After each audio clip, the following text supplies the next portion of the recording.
all around. They were the talk of the town, and when the band was... Once there was a handsome GM. He tried to be the greatest DM. He had himself some crazy players who did all kinds of things he wasn't prepared. It's disorganized play. It's disorganized play. You're supposed to be singing along. It's disorganized play, so welcome today. I'm your DM and this is a stump. You get called a stump if you don't join in. I'm sorry. The improvised song at the top of the show. That was a little Andrews Sisters that was requested by by our chat. Every time we do the show, we improvise the theme song in the style that chat generally requests. The theme song. Yes, me and my dog, who's currently asleep on the floor. You'll hear another dog asleep over on the other side of the camera, maybe. No, wait, the world is shifting. Yeah, look at that. Hey everyone, I'm your host and Dungeon Master, Mr. Tom Lommel. Welcome to me and my coterie of Iron Man apparel. With me, as always, most times, not always, most times, is my co-host and our illustrious leader, Mr. Dom Zook. Hi. For those of you who are not familiar with the show, every Wednesday I run a game of Dungeons & Dragons, which means every Tuesday beforehand I sit down and talk about the issues that are coming up in the game that I'm grappling with, that I want to try and structure the session around, things that I want to head off at the pass or try to kind of divert the party toward, etc., right?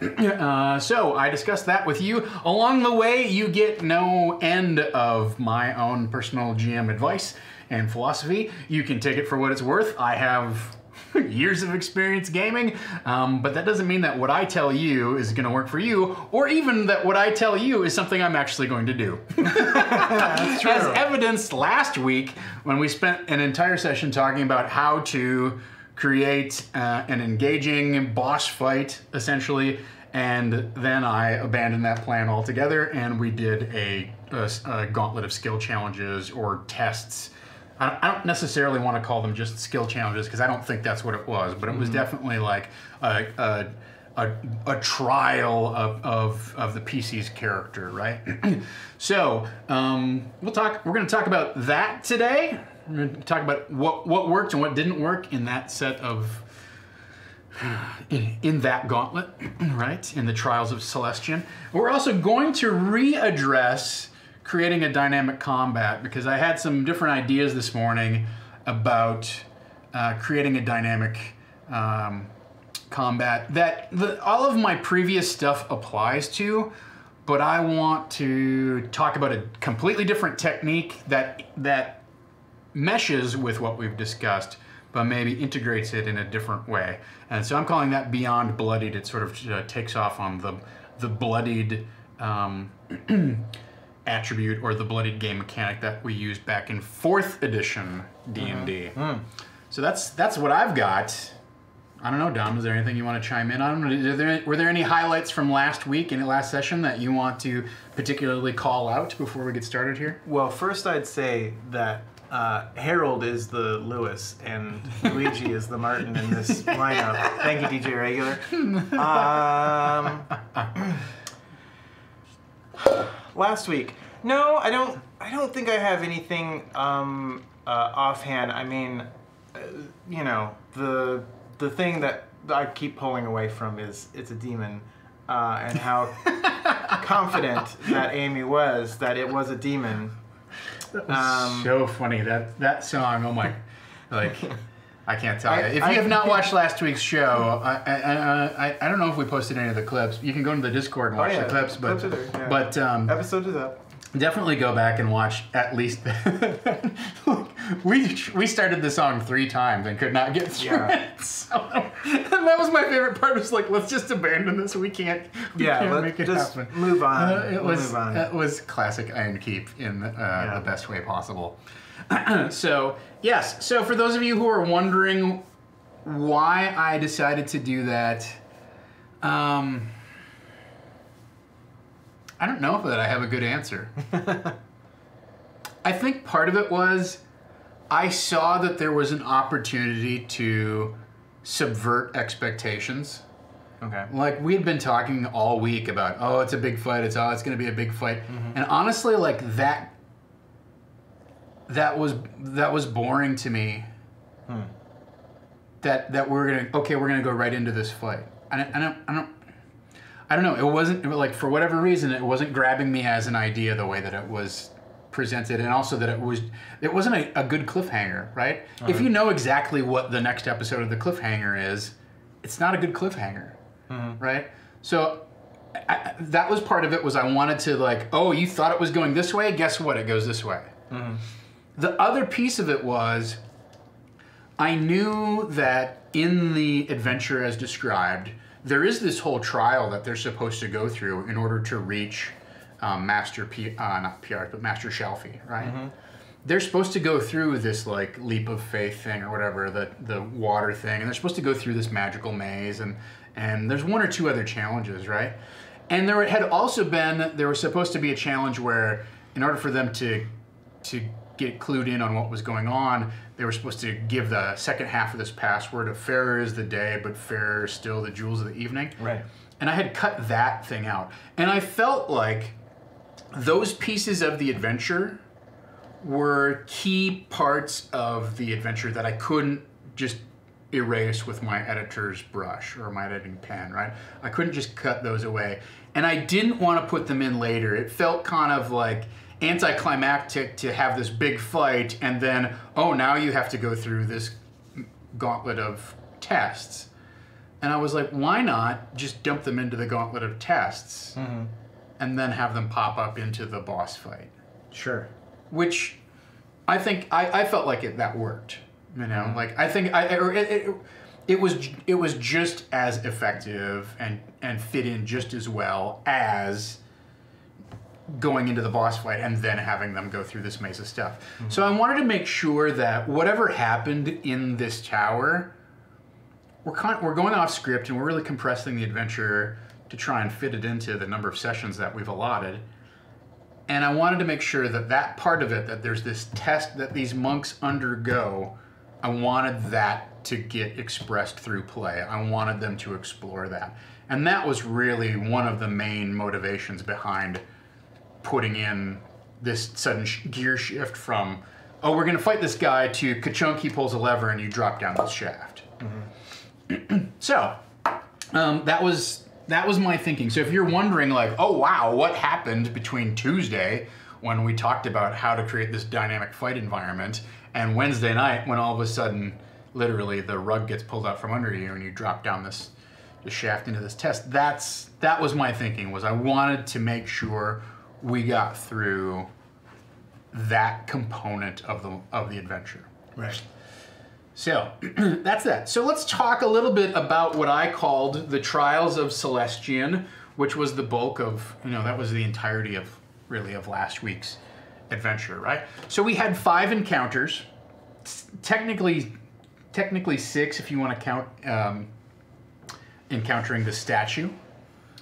Because there was quite a bit of time devoted to exploring what's this statue and this fountain and who's the Celestian guy and what's going on. Like, that was there, but I think in hindsight, like, that, I didn't consider that part of the test, and in hindsight, maybe I should have attached a little bit more of a discoverable or payoff to that particular encounter. I think the whole thing sort of suffered from not having a clock set on it, right? Of, like, the test has begun. Bong! Right. I think we talked about that. Now you go. After the session, and that it might have, especially when you're doing things that are like,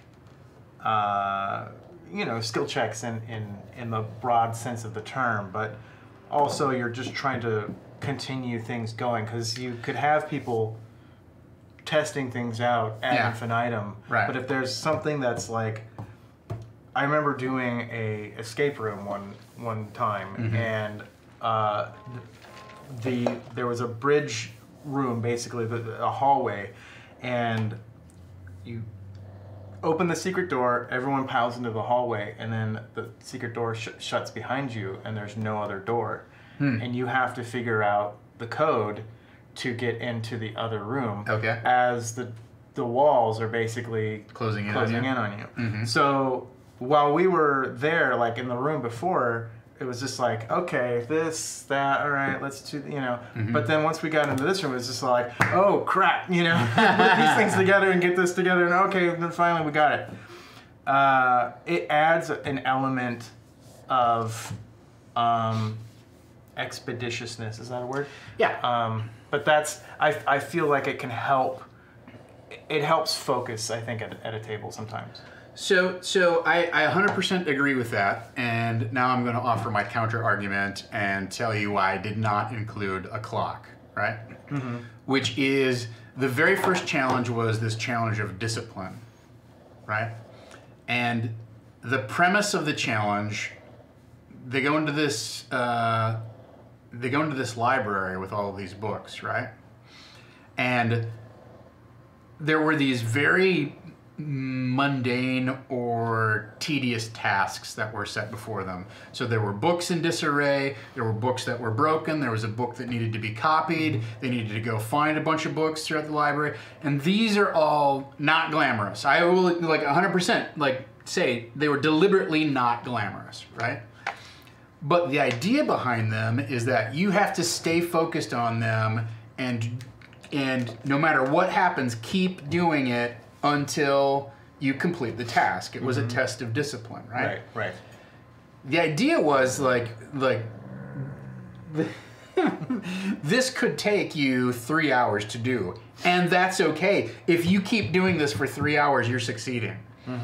And so having like a gong that would go off like every 10 minutes or something like that, I think would not necessarily be bad, but it would definitely kind of like misdirect the party into thinking we have to do this as quickly as possible rather than we have to stay on this. Sure. I think so. Instead of a clock, which you can use in certain situations, and as Estelle Castillo points out, you know, a sense of urgency helps the party focus and stay on task.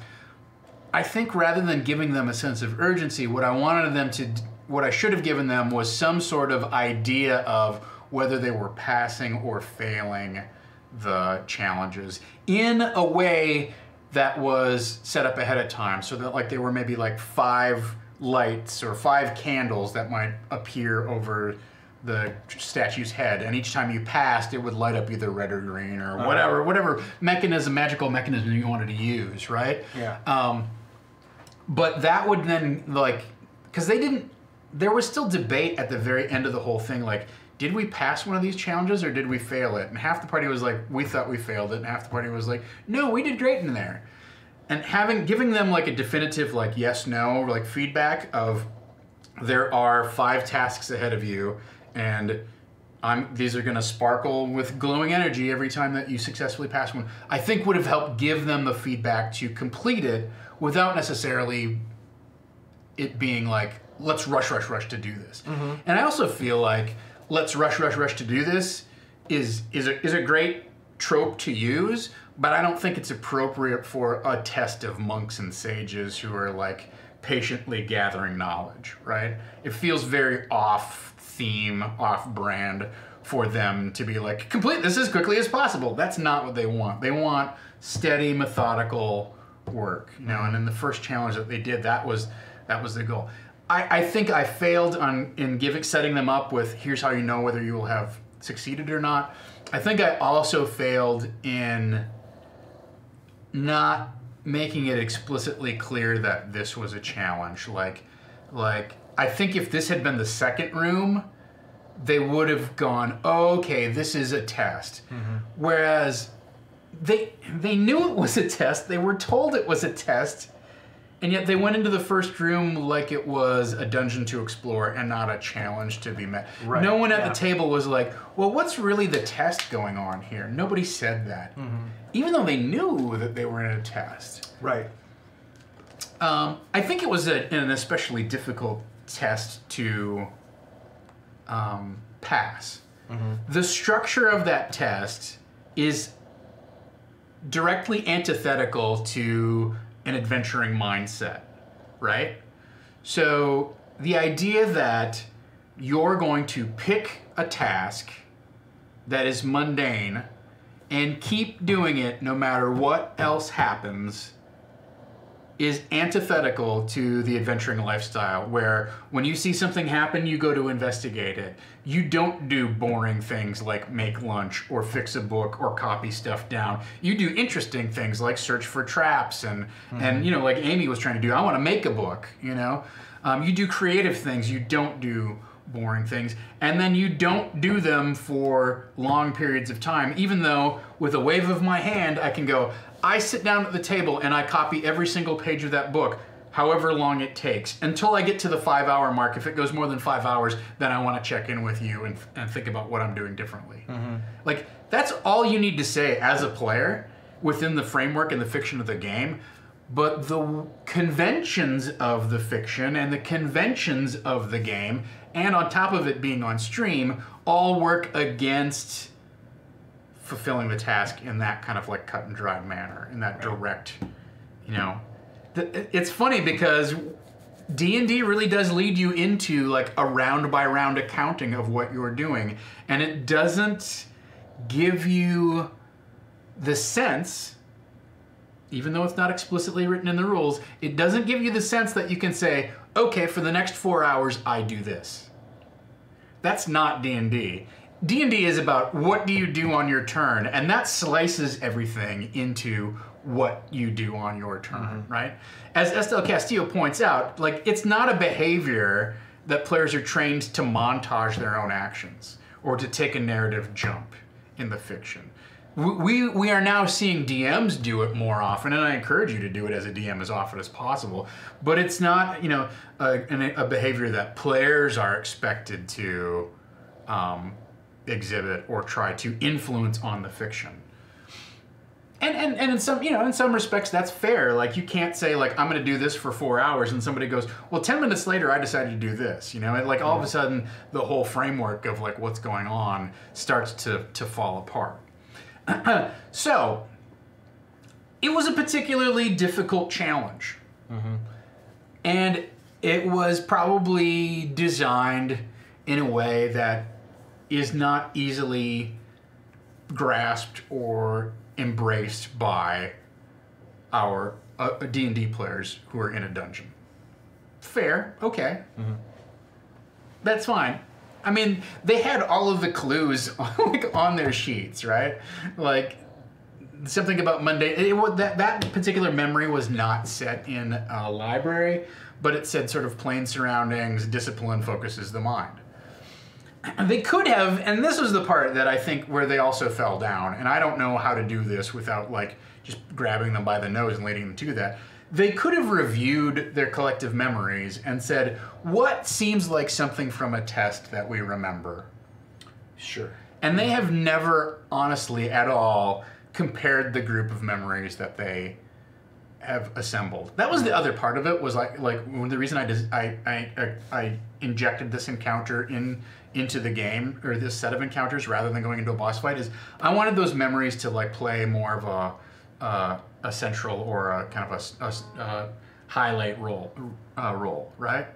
And they did not, you know, they knew that their memories were going to play. I did kind of like prod them to it, you know, when I had the whole thing of like, you see the monks' faces in the reflection of the mercury in the fountain and stuff like that. I tried to kind of like nudge them in there. For whatever reason, they didn't pause to, like, there was some reflection of like, well, here's what I've got on my sheet.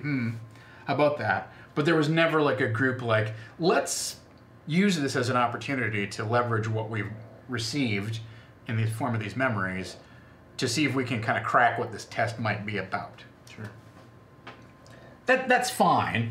That's not what they were focused on. Clearly this game has like, the play style of this group is very loosey-goosey, and they want to have fun, and they want to play their characters, and they want to kind of like explore each other's characters and do bits and take shots at each other and all that kind of stuff. So that's fine. Like, let's let them play that game. You know, this is not a tournament module that we're running at a convention where nobody knows each other and everybody wants to get to the end and win the prize of winning or whatever it is. So that's fine. I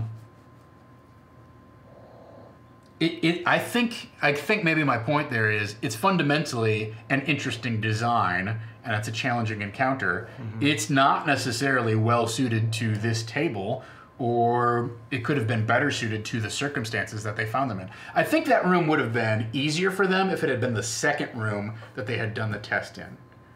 Yeah, right? It probably would have come easier to them. They would have seen it more as a test. Yeah. If they had gone into the jewel room and the statue is there with its hands out, they'd have gone, oh, okay. And then they figured that out, and then when they went into the next room, they're like, well, what do we got to do to make the statue happy this time? Right. That's something that also, I think, design-wise, I could have introduced as a recurring theme, is like have this statue at the end of every encounter and let them know whether they pass-failed. Yeah. Right? So that's where I drop the ball. And I would encourage you, if you're going to do this sort of thing, to have some sort of like recurring indication, like the statue grins a little bit more or takes on more human appearance or whatever it is. So the second room was this fair is the day, fairer still the jewels of the evening. And if you remember, there was this montage beginning in the morning, and it followed like this sweeping landscape that went throughout the day and ended at night, right? And there were different gems embedded in the mural through each panel of the piece of artwork. I think this honestly became too easy once they read the inscription, fair is the day. All they had to do was somebody had to go through their memories and go, oh, I've got that. Fair still the jewels of the evening. We'll go over there and grab that one. Mm-hmm. However, I was tempted to leave that piece of it off. They did say, like, I want to inspect the statue for any inscriptions. And I was like, okay, let's reward them for doing that. So that was one reason I included that inscription. The other piece of it was that first room had gone so long and had been such kind of a flop that I was like, let's kind of kickstart this. Let's get this encounter over with easy. Let's give them an easy win, kind of pick up the pace, pick up their confidence, and kind of make this easier maybe than it should have been. Yeah. Right? Which is fine. I don't... Ideally, in hindsight, I would have made this the first encounter, right, and let them work their way through it. And I think that would have been interesting. And then I think that making the library and the discipline the second encounter would have been, would have had more of a payoff. So, the third trial that they went through was the whole, essentially, sort of leap of faith, where there's the chasm and the invisible bridge, which I can't remember if this adventure predates Well, definitely. Yes. Yeah, it definitely predates Lost Crusade. Yeah, because that was in Lost Crusade. Yeah. So that's, you know, an original idea for what it's worth. Although it's funny how it came back that way. Mm-hmm. I thought that this was a perfectly fine skill challenge. Like, they liked the idea that they figured out what it was, even though it was fairly obvious. It's still a matter of rolling the dice. What I like about this particular challenge, and it's not really much different what we ran through from how it's presented in the adventure, is I like the fact that you figure it out, but then there's a twist, and when you get halfway through, there's this illusion that it's starting to buck up and down and pieces are breaking away, and then you have to make another saving throw. Mm-hmm. I thought that's what made that. This was not a tournament dungeon. It was, I'm pretty sure it was just a regular adventure. But I thought that made a great twist on, oh, you think you've got it figured out, and now you're halfway across, and something new happens. So I liked the challenge of this encounter. It had a nice surprise in the middle of it, and then they figured out, you know, how to get across, and it was done. So I was very happy with the way that's structured. So I think my takeaway there is there's this base layer of figure out that there's an invisible bridge, which is not a difficult concept or suspicion to arouse, right? And they're like, oh, there's probably, well, I don't know, maybe there's an invisible bridge or something. Is in the canon of adventure gaming, regardless of whether you're playing fantasy or not, just the fact that it was in Lost Crusade makes you think like, oh, there's this big chasm, like maybe there's an invisible bridge. Wouldn't that be cool? Yes, there is one, and it is cool, but by the way, there's this additional challenge on top of it. The real challenge is not finding the invisible bridge and following it across. The real challenge is getting over the, you know, tactile illusion that gets created when you get halfway across. So to me, that was like, that's what makes that encounter pop and makes it different than going, oh, it's just like in the movie. No, it's not just like in the movie. It seems like it's just like in the movie, right, but it's actually more interesting. The fourth challenge was the challenge of the vault, and I'm gonna be honest. I did not have any. I didn't have anything around. I wrote a description of everything that was in that treasure hoard. I did not have any alternate like plan or twist or trap or it's an illusion, any other alternate consequences if they decided to go in and take that stuff, other than they failed the test. Right? There's no construction going on. Harold is sawing logs over by the couch over all there. the way across the studio is a pug snoring his ass off right now. He is building a giant dog biscuit of his dreams, and one day he will successfully chomp on that dog biscuit. He didn't get any sleep last night, so something happened to his eyes, so he is in a cone and he can't sleep very well in the cone at home. But now he's got free reign. He can sleep wherever he wants, but he's still wearing his cone, so he is snoring logs. Yeah. Sawing logs, Sawing logs. snoring snorts. Yeah. Anyway. Luigi has crashed out over here by us. Yeah, Luigi not snoring, farting maybe a little bit. Oh yeah, there was a bad one earlier. Yeah. If you paid attention, you saw both of us go. Yeah.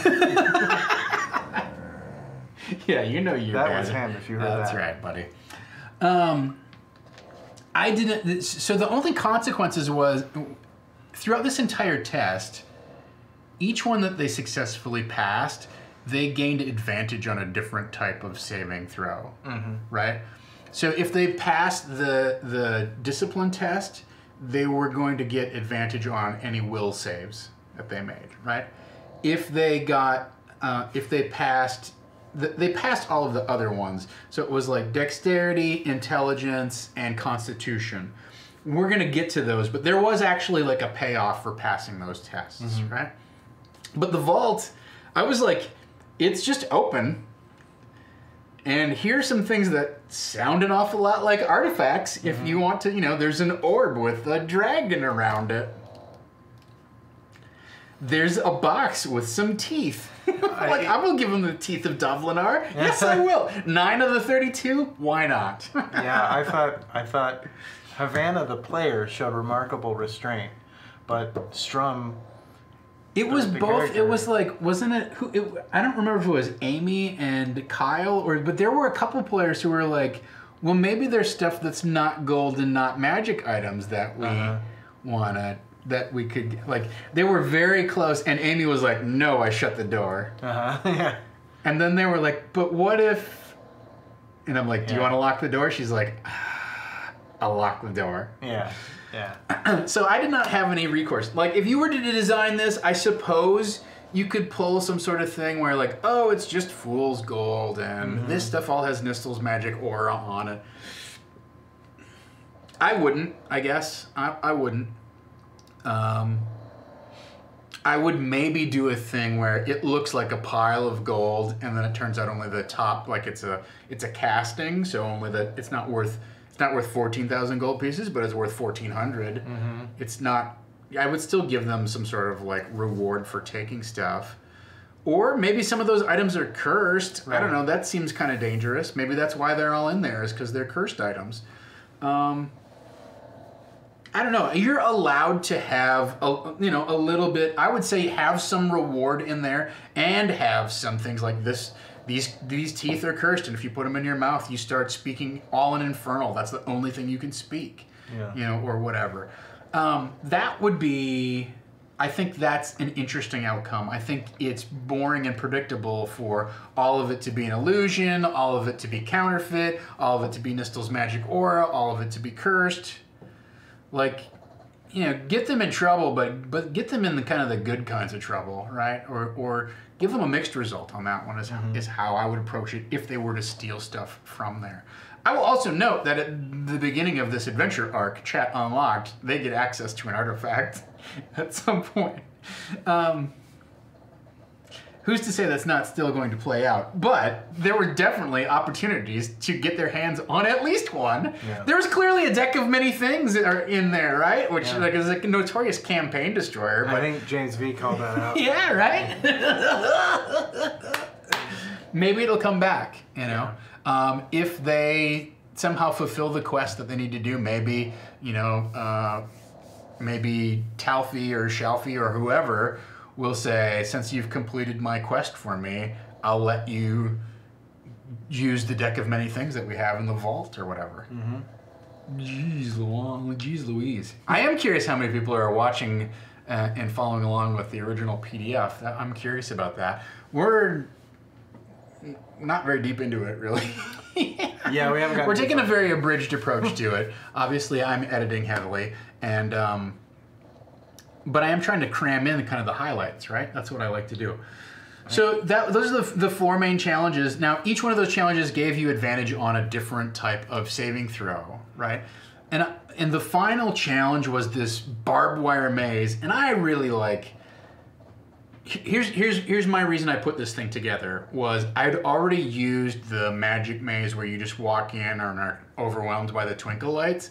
I had used that sessions back in the heist that they had to pull in Waterdeep. I don't know if you remember, but there was a notorious one-off session where they were told, like, go case the library or the town library in Waterdeep and go in and copy this map and bring us a copy of it.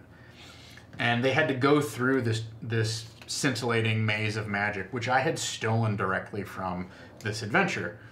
So I was like, I got to do something differently. Well, I personally, like, I really love what I ended up coming up with. Not to toot my own horn too much, but the idea that it's this silo that's filled with barbed wire, and the barbed wire reconfigures itself and kind of like contracts and, you know, convulses and whatnot to form these twisting mazes and passageways that are not straight up and down, left, right, and not square and whatever. And that the whole thing has this zero gravity or low gravity effect in it where you kind of float and pull your way through. I thought that was really great. And so each of the challenges was attached to a different aspect of the silo of barbed wire, right? So first it was filled with this sparkling glamour effect where they couldn't see anything there, and that was the will save. If they had solved the first library challenge, they would have had advantage on that will save to see through the maze and have it dispel around them and see it for the barbed wire, you know, maze that it was. It didn't end up mattering because they all made it, right? So they all made their saving throws, like they aced those. That was great. So then the second thing was they had to make, I think, dexterity checks to get through, to navigate the maze. They had to make, let me just pull it up on my phone. What was it? What was in there? Here we go. So, Shimmering Maze. There's a Wisdom save to see through the illusion of the lights. There was a Constitution save because it was filled with poison gas that made them disoriented and gave them disadvantage on stuff. There was an Intelligence check to navigate the maze, or an Intelligence saving throw to navigate the maze. And then finally there was a Dexterity saving throw to avoid the razor bundles, like as they convulsed and contracted and changed the configuration of the maze through the passageway, right? So all of those skill challenges, those tests added up to advantage on the final test, if you will. And I thought that that was an appropriate way to reward them for successfully doing the previous challenges and not heavily penalize them for failing on one or two of them, right? Like, assuming the DCs were all 13, which is pretty reasonable, like, they're going to pass those, let's just assume 50% of the time for sure, because their proficiency bonus is +2. Although that doesn't enter into their saving throws. I don't know. Maybe it is a little steep for them. I don't know. But as fifth level characters, are they fifth level? No, they're fourth. Fourth? Yeah. Are they only third? They might only be third. I thought 13 was like not an unreasonable number. It was like challenging, but not impossible, and most of the party was not going to fail. You can always sliding scale that stuff however much you want for your particular party. But I thought that the sum of the trials that came before played out into meaningful advantages at the end, right? And I thought that overall, that design, it's a solid structure, and I feel like that works as a design blueprint, if you want to call it that. So, you know, I was just thinking, like, did the session go as smoothly as I thought it was going to go? I was expecting we'd be able to get into the fight at the end. And we didn't achieve that, so maybe not. But I also didn't reckon with the amount of role-playing and whatnot that they want to do at the table and their particular play style. And that's fine. Honestly, I knew it was a little ambitious because it ends up being 6 encounters and then like the cliffhanger setup for the 7th encounter. We got through a lot more dungeoneering, if you want to call it that, last week than we have in any of the previous sessions.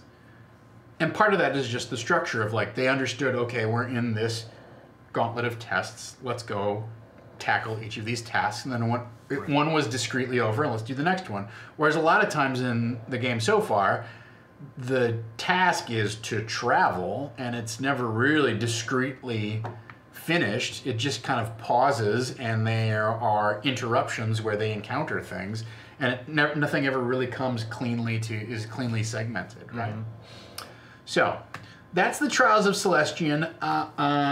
If I were to go back and do it over, I would put a definitive, like, I would consider doing a clock, you know? Right.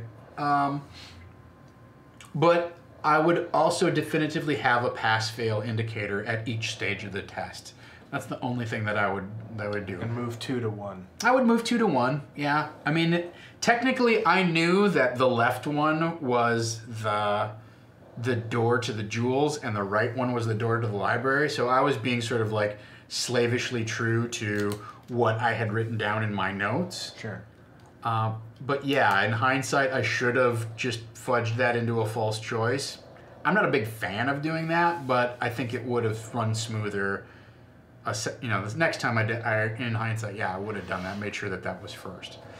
And or maybe done something before each one that set it up a little bit more than it was, because I gave them the choice between 2 identical doors, and that's a false choice. Right. Right? Because there's no meaningful consequence. If I had like a little like sunrise and a moon above the door of one, and in the other one I had 2 sages diligently like working on manuscripts, that might have given them like, oh, do we want to go to the sun and the moon one or the door one? So I think a little setup there would have also like become a point of differentiation for them.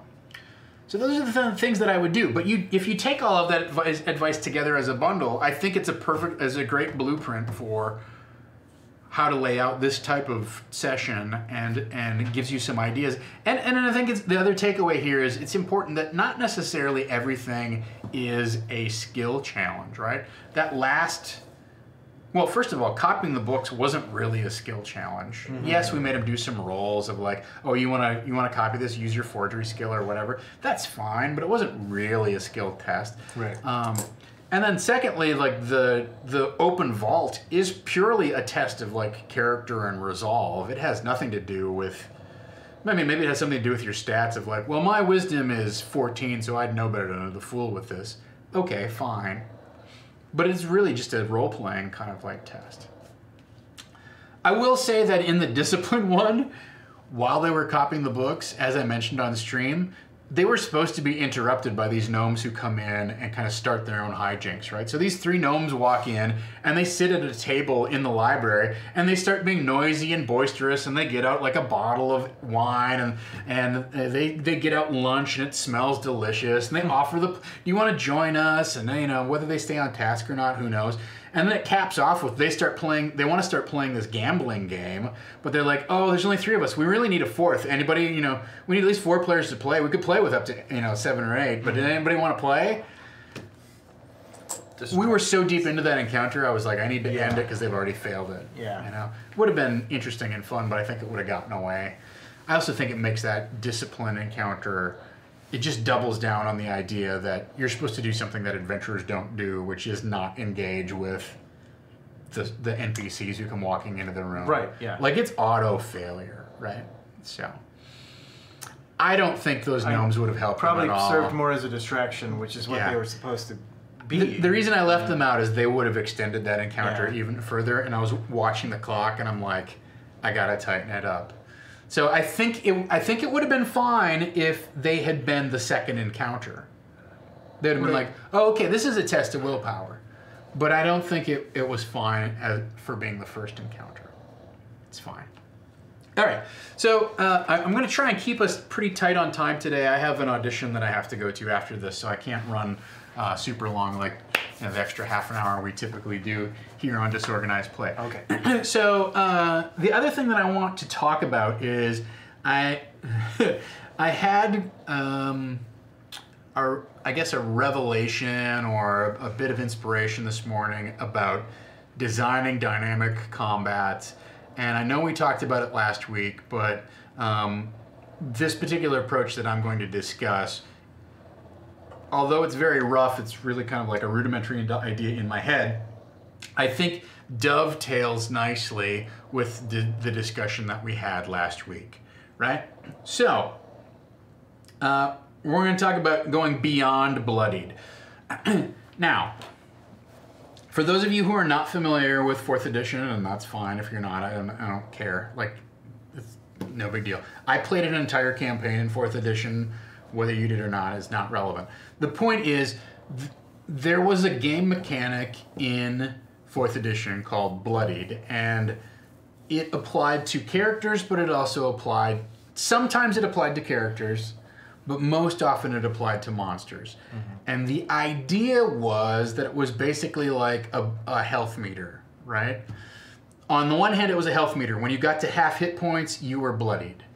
And somehow, through the magic of the universe, everybody in that combat knew when a monster was bloodied, right? And it would take on the bloodied condition. And oftentimes in 4E, you would see all of these accessories that were thrown out there that was like, oh, use this set of rings to put around the base of the miniature so that you know that these guys are bloodied and whatnot.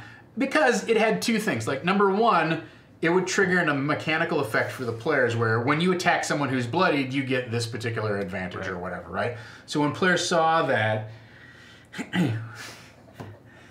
feeding the dog French fries is not the best idea.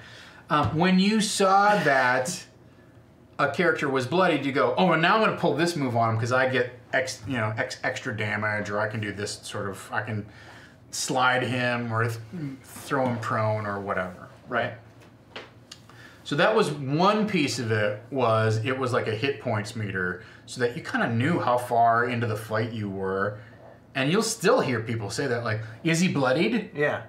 It's a classic thing that people say. And I think it's one of the most kind of, it is definitely very video gamey, but I also think it's fairly ingenious because it's so video gamey. And because players want to know, because hit points are this ambiguous state of being that represent an expenditure of effort and luck and don't necessarily directly reflect how many wounds a creature has taken. So they want to know, like, are we actually damaging this thing?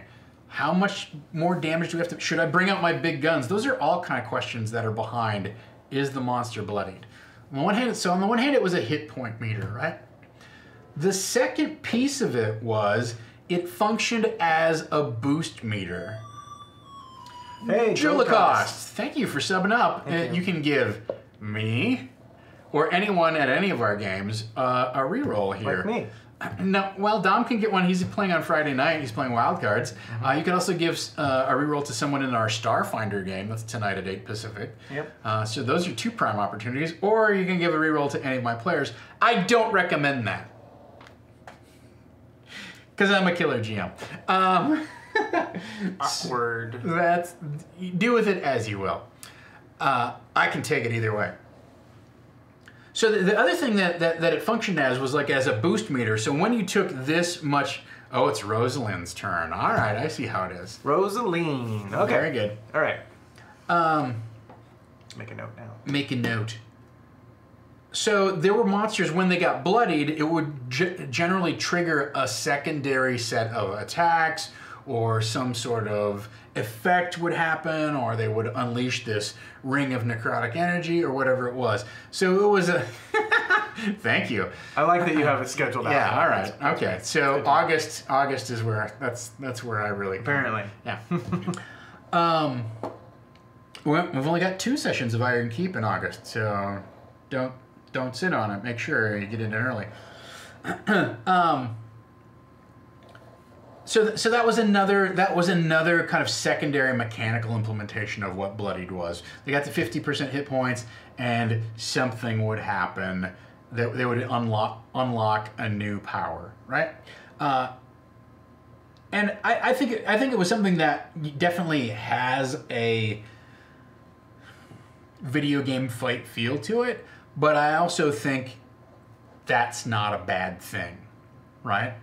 Here's my main one of my main issues with the way traditional D&D combat is structured, which is everything's just a bag of hit points.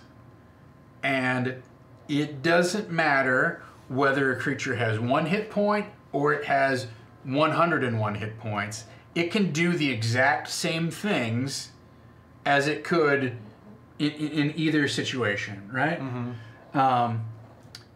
So if I have 101 hit points, I can cast Lightning Bolt and hit that guy with my Morning Star just as hard as I could, as if I'm down to my last hit point and, on my last breath. It doesn't matter. I can still, if I got Lightning Bolt left, cast Lightning Bolt. I can still hit that guy with my Morning Star. It does not matter. And so combat becomes opaque. You're sitting there piling on damage, and that's why players, regardless of whether they use the term bloodied, will go like, how is this guy looking? And because hit points run the gamut of a orc or a goblin can have 7 hit points, and a troll can have 70 hit points, but if the goblin has 4 hit points, it's just as healthy as a troll that has 40 hit points, right? And so you can't describe what 30 points of damage means, because 30 points of damage will annihilate that goblin. But 30 points of damage to a 70 hit point troll doesn't annihilate that troll. So you can't go like, oh man, we've done a crap pile of damage, like he must be really hurt. You have to, like, when you're interpreting the effects of combat, the effects that the players are having on the opponents in the combat, you have to do this weird, very subjective, like, mind juggling thing of, well, it becomes directly related to what percentage of hit points are they at, rather than how much damage you have done. And so it's a little weird that I can slam a monster for 22 points of damage when I do a critical hit, and the DM will give me this, like, opportunity, or take over the narration themselves and go, oh, okay, you slam it in the rib cage and it coughs up blood and goes sailing across the room and slams against the wall and knocks its skull against the stone and then slides down the wall and crumples into a heap, right? But I can hit that same troll for 22 points of damage and do a critical hit. And it's like, okay, you land a solid blow and strike him in the shoulder, and he grunts a little bit, and then he, leans up and... Right. There's a little bit of drama attached to that, but mechanically it doesn't make a lot of sense. And that's why we've come up with this sort of, like, bizarro, garbage description of hit points as effort and luck and hits and misses and swings and dodges and... It's because we want to give the players an idea of what is the drama of the situation and give them an idea that the stakes and the consequences of the fight are escalating, even though mechanically the stakes and the consequences in the fight are exactly the same at 100% hit points as they are at 1% hit points. And unless, I can only cast Lightning Bolt once a day, that doesn't change. And even if I can only cast Lightning Bolt once a day, I can still make it my final action on 4 hit points as I can when I have 94 hit points. And so GMs are put in this position where you have to kind of tap dance around and give this interpretation of what the subjective meaning of the combat is, or what the subjective condition of the combat is, rather than the mechanics reflecting what the subjective or the objective state of the combat is, right? And I think that's one of the things that the Bloodied Condition did right, was it gave the players an objective check-in on the state of the combat. We know he's at half hit points or worse. Great. It also gave the DM, it also gave them and the DM tools that they can now deploy to change the state of the combat, to raise the stakes or introduce new tactics, because we know where we're at in the journey of the fight, right? So that's what I think is, that's the basis for what I'm about to describe, right? And that's my issue with the way that D&D combat is codified in the rules, and what that forces you as the GM to negotiate with your players as it goes on. So, the point of inspiration that I had was, when you look at a monster stat block, right? In 5th edition, a monster stat block says all of the stuff all the attributes that they have and all of the stuff that they can do. And that is 100% static. So I don't know if you're reading James Introcausco at all, or you follow Sly Flourish or any of that stuff, but over on D&D Beyond, James Introcausco, I'm sure I'm not saying his name right, but he did an article the other day about static dungeon environments or encounter environments and dynamic encounter environments. And basically his 2 things was, like, a static one is a room in a dungeon that does X, Y, and Z. It is a razor maze that has 0 gravity and it's filled with poison gas and you have to make these checks in order to navigate it, right? Like, I like that encounter, but it is fixed when you walk in and what happens in it is set up, right? I'm going to explain the whole concept, so it doesn't matter whether you go look at it or not.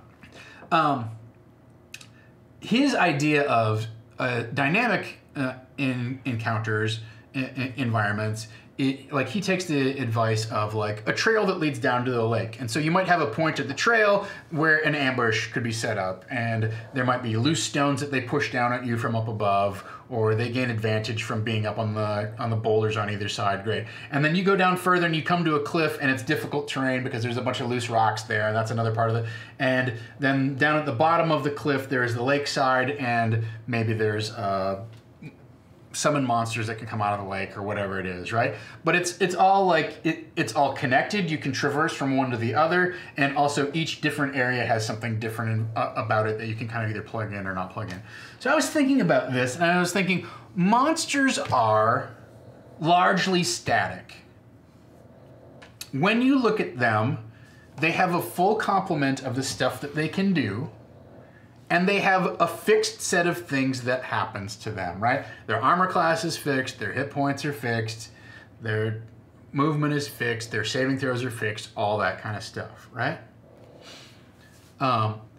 Likewise, their attack rolls are fixed, their spell abilities are fixed, etc. Right? The only time that this gets even vaguely kind of like fungible is they have lair actions, or they might have multiple actions where it's like they can either hit you with their Morning Star, or they can, you know, fire their rope of entanglement and snare you and bring you closer, and then hit you with their Morning Star, whatever it is. Monsters sometimes have like that kind of two-trick pony of they hit you with their tongue and then they reel you in and grapple you, or whatever it is, and then the next few rounds are spent swallowing you or whatever. Sometimes there's a little bit of kind of like action A triggers action B, but that's as dynamic as they get.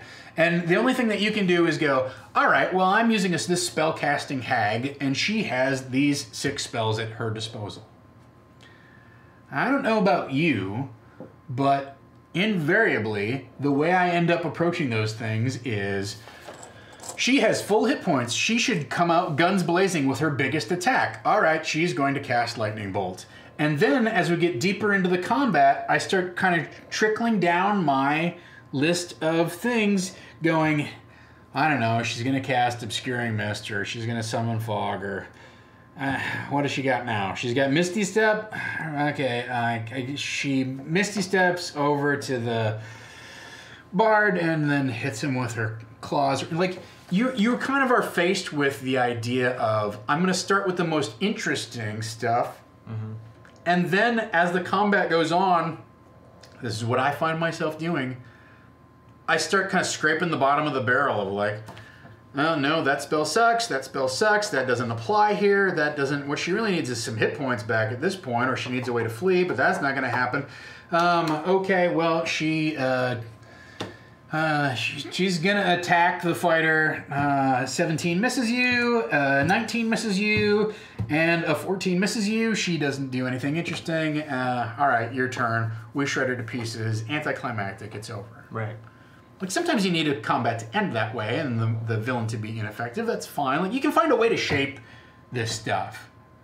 But it doesn't lead you to rising stakes or rising action. I've said this before, it's a war of attrition, and everybody starts out with their most interesting stuff and then kind of like gets to the only decision point that they ever come to is, well, has this encounter gone on so long that I need to use one of the big guns I've been saving? You'll often hear players kind of ask that question too, right? Like, how bad does he look? Because they're trying to weigh, like, should I use my 1/4 level spell? Right. You know? So players will sometimes keep that stuff in reserve, but there is almost no incentive for you as the DM to keep any of that stuff in reserve, because your bad guy's only going to last one encounter. Right? As I can't see that blue on gray. Jolocost points out, I like saving invisibility for the final spell so the baddies can attempt to flee. Sure. Sometimes that gets, like, I think invisibility situations are always tricky because it gets a little anticlimactic and it turns into kind of like a 3-ring rules circus of like, I'm gonna make perception checks. We're gonna cast fairy fire. You know, everybody panics because invisibility, I just don't think is a very dramatic situation.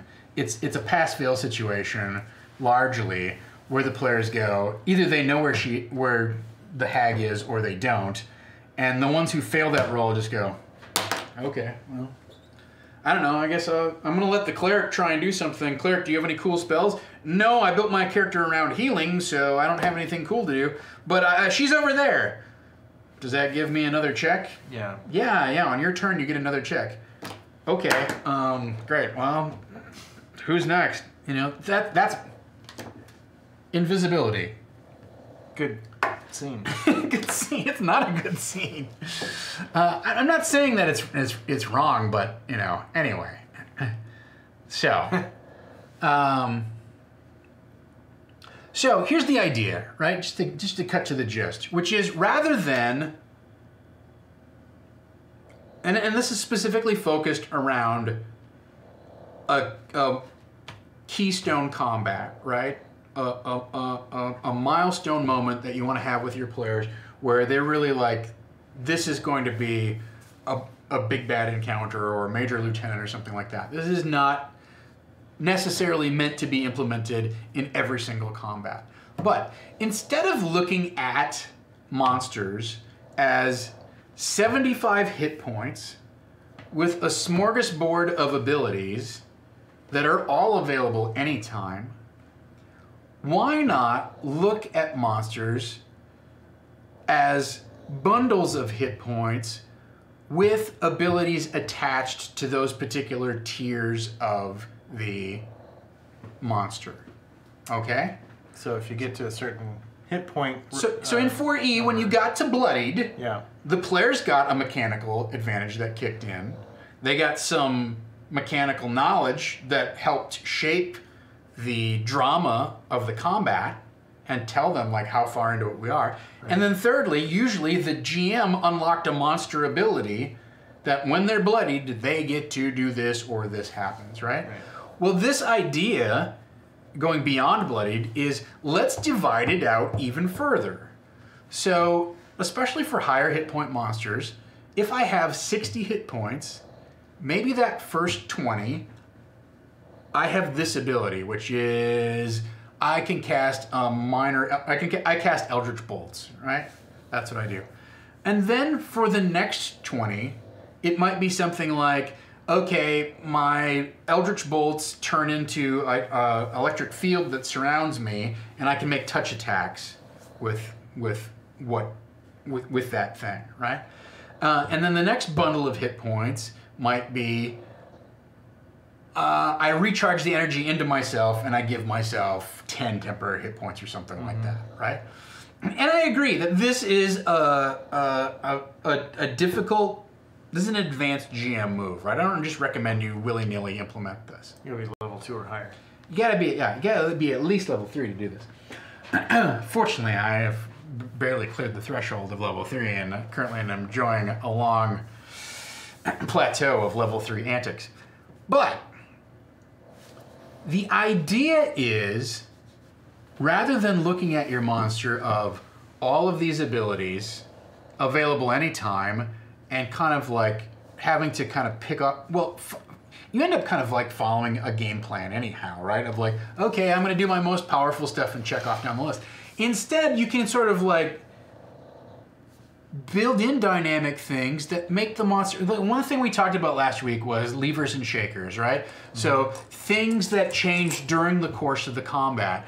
And I would advise you that creating these conditions that trigger when certain amounts of damage pop off is a way of making things change during the course of the combat.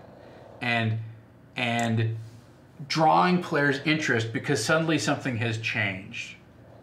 Because most people, even when they encounter a hag, are like, oh yeah, they're really tough, they regenerate a little bit, and they have some spells. But they don't really, like, that doesn't seem interesting or threatening to me. Maybe I'm just a jaded D&D player. But some things that I would, first of all, let me give you, all right. So let me give you some ideas for things that you could reconfigure about the combat using this kind of approach, right? So you could reconfigure how the monster makes their attacks.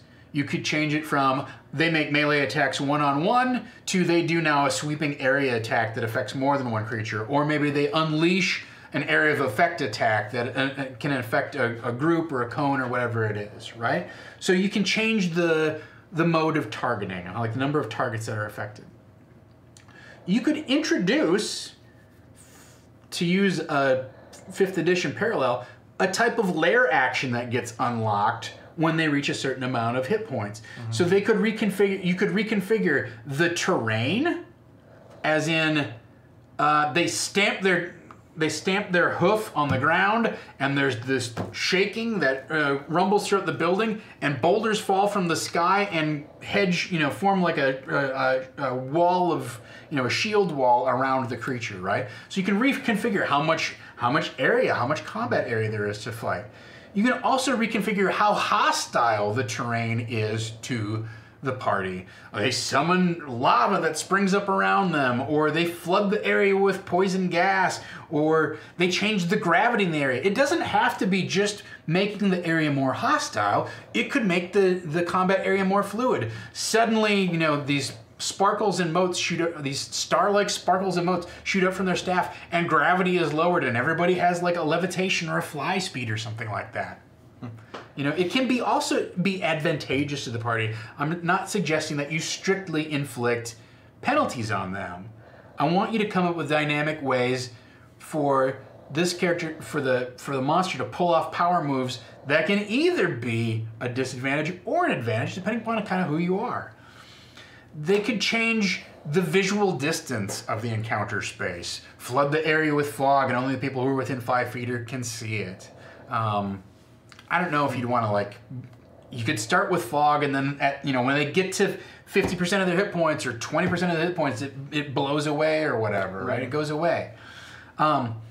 Same thing with like summoning allies or minions. You know, when it takes more than 10 points of damage, it uses its action to crack this crystal that it has, and it summons 5 infernal goblins or whatever it is. They can either change their spell lineup, so you might say, okay, well at this point, an easy way to do this is go, okay, well I'm going to give them Lightning Bolt, but Lightning Bolt doesn't unlock until they've taken 40 points of damage, right? Likewise, you could just change the potency of magic itself. So you can give them a classic video game one is they have resistance to bludgeoning damage until they take X amount of damage, or until they take lightning damage, and then they have vulnerability to bludgeoning damage. Yeah. Like those sorts of ideas are all things that you can screw with. Likewise, it might be advantage on saving throws against a certain type of spell or school of spell, or advantage against a certain type of energy, or disadvantage, vice versa. And then finally, the other thing that is not mechanically related, but can still help you shape the arc of the mood and the combat, is to alter, just flavor things, right? Okay, at this point he tamps his staff and clouds form above and it starts raining. A really great thing to load up in the top tiers of this would be things that foreshadow. So rather than just like, okay, when he takes 30 points of damage, he cracks this gemstone and 3 devils arrive to help him, right? Instead of doing that, go, all right, at 10 points of damage, the red gem in his forehead begins to glow and you see a magic circle begin to form. Oh shit, okay, maybe we should do something about that. So you can have elements that strictly alter the mood or the environment in a way that reflects the ambiance or foreshadows what's coming, rather than instantly snaps this stuff off. Everything doesn't have to have a mechanical effect, right? So those are just off the top of my head some different mechanics that I would attach to different levels. And I would consider, if they jump from the top one down to the bottom one, if they jump from 10 points of damage to 40 points of damage, okay, well then I either incorporate, if it's just a mood thing, okay, then his gem begins glowing red and a portal shows up and then the guys pop out on that round, or you can just skip it. That's kind of part of the advantage to kind of like having this smorgasbord of items that you can choose from that are kind of tied to different levels, is maybe if they do a bunch of damage, then he doesn't get to pull off that lightning bolt attack or have that shield pop up around him. Well, that means the party's doing great, so who cares, The thing is, you have an idea that when the monster gets to kind of this level, you can somewhat stage what the response is going to be. Whether you want them to have this dramatic like moment of glory where they really hit the party hard with a special attack that's triggered off, or you want them to like show a moment of vulnerability or weakness, right? Sure. Joe Lacoste says at 50% a time shift occurs and everyone rejiggers their initiative. I'm not necessarily a super huge fan of rerolling initiative, but it's not something that it can be a fun thing that you do once in a while, right? Definitely a cool like wait a minute, what happens? And then everybody re-rolls and you shift everything back around. It definitely takes players aback and causes them to pause from like, what's happening, right? And Dr. Faust, let's scroll by fast because the dungeon results came, but Dr. Faust said it sounds like a World of Warcraft boss, and it's very much, that's sort of right. for 4th edition, where this is sort of borrowed from the Bloodied condition anyway, is borrowed from that style of, you know, having bits and pieces of characters, and then each level you got to as you took them down would unlock a different sort of capability for them and a different strategy and stuff like that. I think also it's important to recognize that like that World of Warcraft kind of trope of their power meter goes down but they unlock new abilities, or your boost meter goes up and you unlock new abilities. Like, the reason that that's so rampant in video games is because it works incredibly well to provide a dramatic experience, right? And I don't think it's necessarily cheating to steal that for a major set piece encounter. I'm not saying you need to do this for every fight by any means, right? But I think that's like, let's steal the best bit that we can and see if we can't successfully implement it, right? I think there's a couple things that are tricky about this. I will admit this up front, right? I think it's helpful to calculate the average damage of your party, right? So we know that Alton probably does around 15 points of damage in a flurry of attacks, right? He usually gets 1 or 2 attacks, and he generally adds on some sort of battle maneuver, and that gets him to around 15 points of damage, I would say, right? Strumthrum is kind of the question mark because she's the support character who's not built around doing damage. But both Badger and Lowstorm both can be counted on for, you know, and like Badger is another guy. I would peg him in probably he gets 2 attacks because he's a 2-weapon fighter. He's probably closer to like 16 to 18 points of damage around. All right, well that's roughly, and let's round it out here around 20 or 30 points, right? And Lowstorm, count on them for another 10 points. So we can figure that the party, if they're tanking on a single guy, can crank out, on the conservative side, 30 points of damage, right? Well, now if I know that my monster has 90 hit points, I can divide that monster into 3 buckets and go, all right, opening round, these are the abilities that it has. Second round, I'm going to shift it by adding this ability or swapping out this ability or having this environmental thing happen. I would encourage you to think about having some of these things that are like, that seem like extracurricular things, like, you know, the rocks fall down from the ceiling or whatever. Have them spend their reaction doing that. Oh, okay, you hit him. He spends his reaction to invoke this, you know, thundercloud of stone that comes down and pelts the area with boulders, right? But then I can take my, you know, all right, another 30 points of damage is this final bucket, and this unlocks this ability. Or potentially you could get really refined and go, all right, well, if it has 30 points of damage, here's 2 things that it can do.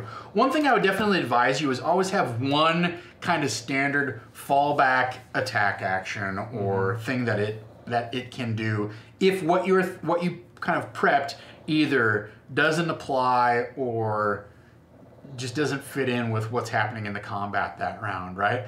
Like if your whole thing is that he does this big power attack that swings in an arc and hits 3 people within 5 feet around him, but it comes around to the monster's turn and he doesn't have anybody within 5 feet of him, have some sort of fallback attack action. You know, he throws daggers or whatever it is, he smashes with his Morning Star, that you can use as kind of a catch-all. Well, maybe this doesn't apply, right? Right. So have that, but you can calculate the average damage of the party and get an idea of kind of how many buckets this is going to fall into, and also get an idea of like how many rounds of combat that this might end up going. Never underestimate the ability of a party to come up with extra damage when they're dogpiling on a single foe. The other thing I would encourage you to do is calculate the hit points of your party and spread that out so that when you have these attack actions and things like that, you're not dropping, you know, a 10-die lightning bolt on a party that only has 25 hit points, and mathematically they can't take a round of that. That could kill somebody outright, right? If you're planning for this to be a challenging 3-round combat, but it opens with a lightning bolt that's going to kill half the party, that screws your players, you know, a huge time. It screws your planning. So not only do you have to know, okay, how much damage can my party dole out on average, but you should also have an idea of, like, if my party is coming into this at full strength, 3/4 strength, or half strength, what's their sort of durability, right? That'll help you balance.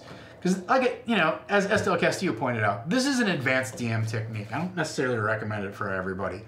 But it is a way for you to think of, how does this get more interesting over the course of all 5 rounds of this combat, as opposed to, how am I going to have to narrate this in the moment and keep things interesting? Like, how many times as a DM have you said, well, he's looking tough, it looks bad, and nobody knows what that means. Nobody at the table knows if that means he's got 1 hit point, 5 hit points, or 15 hit points. All they know is that it's probably less than 20. I don't think that's climactic. It doesn't. If they don't know what the stakes are, it doesn't raise the drama. Right? It's a very important point. Drama means you recognize the consequences that could be coming. So for instance, like, my classic example is darkness. Oh, you look at the area beyond and it's completely black, it's magical darkness. That doesn't mean crap. That does not scare your players. They don't care. If you say it's dark and you hear the sound of metal grinding on stone, now I've got stakes, now I've got suspense, because there's something specific that my players are reacting to. Well, wait a minute. There's a number of things that are suggested there. It could be somebody dragging an axe across the stone. It could be somebody sharpening an axe. It could be, you know, a wheel of stone that has this, you know, some sort of trap. It could be all manner of things, but it suggests a set of very specific things. A very specific danger is suggested by that amount of detail. So telling your players, oh, he looks bad, is hollow and meaningless and does not raise the drama. Okay? If you say, you wound him grievously and he takes this sword blow across the chest, and with all the desperation and effort that he can muster, he stabs his own dagger into his chest, and this gout of bright green blood spurts out and forms this halo of magical fire, which burns, you know, the fighter in front of him or whatever. Well, now all of a sudden I know that, number one, like, he's desperate because he's pulling this move against himself. And secondly, I know that, like, the stakes have been heightened. He's directly responding to the fact that he's cornered and in trouble. So, the final thing I will say about this, because it does lead you into this territory, is beware of overly scripting the encounter, right? If you apply this method, you're going to tend to start creating phases of the combat. And that's intentional, and that's not a bad thing. But you need to also accept the fact that the players may come up with some trick that you didn't think of, and they got a lot more juice, or they pulled out some magic item that you forgot about, and all of a sudden they do 70 points of damage in a single round instead of 30. Well, be prepared to negotiate that with your set of stats. And don't feel like, oh, well, I've got these 5 buckets, I've got to be able to march through them, boom, boom, boom, boom, boom. So don't feel beholden to what your notes are in terms of making the combat march through those 5 phases, or having to obey this is what happens when they get to this level or whatever. So don't create a set piece combat that they march through. You still have to be nimble with your DMing skills and with your descriptions. And also, you have a certain amount of flexibility where if you decide, oh, well, they took 40 points of damage instead of 30, I'm supposed to skip over this thing. What I'm going to do is I'm going to cross this one off instead. That doesn't apply, and I'm going to use this one, right? Really what it does is it gives you a menu of 3 things or 5 cool... It gives you 3 or 5 cool things that your monster can do. And if they don't use them all, that's okay. The point of this entire exercise is to have your monsters do something cool every round, so that you don't have a dead round where you're like, okay, around the horn again, how much more damage are we rounding up? That's the entire design intent here, is to give your combat something dynamic that's changing every single step along the way. So that's going beyond bloodied. You know, as I said, I think it's a advanced DM move. It is certainly directly inspired by video games, but also, you know, an iteration on the bloodied condition from 4E. Mm-hmm. And I think it's an interesting way to build a combat, especially if you don't just think about it in terms of what can this monster do that's cool attack powers, but what could this monster do that would tie it to changing the environment. Now all of a sudden it becomes less about like, I'm trying to think of ways to kill the players, and much more about ways of how can I shift the battlefield and shift what's going on, and dynamically introduce things that raise the drama and raise the stakes of what's happening. So rather than this war of attrition where you start with your strongest moves and then kind of get whittled away to your weakest moves, start with a foreshadowing move that isn't that strong and then start pulling out the big guns, or give yourself kind of some variety of pacing and options.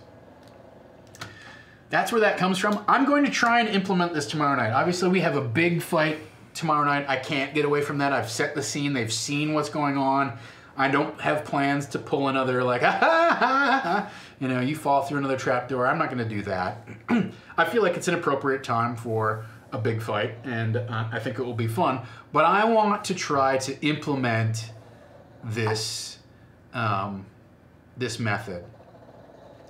And the other thing that you can think about is it a bag of hit points applied to a single monster?